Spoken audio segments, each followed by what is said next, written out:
Hello everyone and welcome back to the channel. For today's video, I am going to teach you on how you can create a group chat in Slack. So, without further ado, let's begin. First, go to your browser and open app.slack.com. Once you open it, log in to your Slack account. Now, after you log in, you should see this as your main dashboard. So how can you add or make a group chat?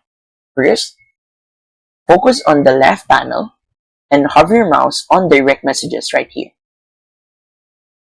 On its right, you should see a plus icon. Click on that plus icon or click Ctrl N on your keyboard. After that, you would type in all the members you want to add in this chat or you want to receive your message. From here, you're going to click on Add first and add the members of your workspace that you want to add in this group chat. So let's say I'm going to add myself and I'm going to add Slack bot. And type in your message. Okay. And click on Enter.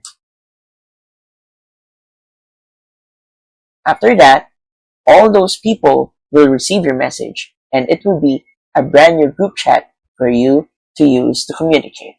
And that's it. So, if you find this video helpful, please don't forget to click like, share, and subscribe to the channel for more helpful video tutorials. See you in the next video. Bye!